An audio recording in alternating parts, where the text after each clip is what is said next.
বিশ্বনবীর চাচা হামজাকে, আর সামনে 5 জন, তার আগে দাঁড়ালেন উনি নিজেই। তাহলে 6 6 12। বললেন এই 2 লাইনই আমরা তাকবীর দিতে দিতে, বেশি না, এই দারুল আরকামের ঘর থেকে, আপনারা জানেন যে সাফা মারোয়া এখন যে সাই হয়, এই সাফার পাদদেশে ছিল দারুল আরকামের ঘর। উনি বললেন এখান থেকে ওই যে কাবার গিলাফ দেখা যায়, কাবার গিলাফ পর্যন্ত আমরা এই তাকবীর নিয়ে ওখানে যাব। ওখানে উনি দাঁড়িয়ে ছোট্ট একটা ভাষণ দিয়েছিলেন। উনি এক বাক্যের একটা ভাষণ দিলেন। ভাষণ দিতে জানলে বড় ভাষণ দেয়া লাগে না।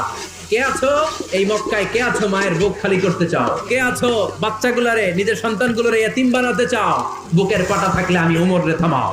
এই বলে উনি আল্লাহু আকবার, আল্লাহু আকবার, আল্লাহু আকবার বলে স্লোগান শুরু করে দিলেন। এক এক স্লোগানে মক্কার মরুজমিন থারথার করে কাঁপতে আরম্ভ করলো। এই মিছিল মক্কার কেউ দেয় না। মিছিলের আওয়াজ শুনে আবু জাহেল বাইরিস, উতবা বাইরিস, শাইবা, ওয়ালিদ ইবনে মুগিরা সব বের হয়েছে। কি রে, আমার এলাকায় এত বড় স্লোগান, কার এত সাহস? বের হয়ে দেখে মিছিলের সামনে ওমর। ওমর রে দেখে দিছে এক দৌড়, কারণ ওমরে ফারুককে থামানোর মতো বাপের বেটা মক্কায় দ্বিতীয়টা কেউ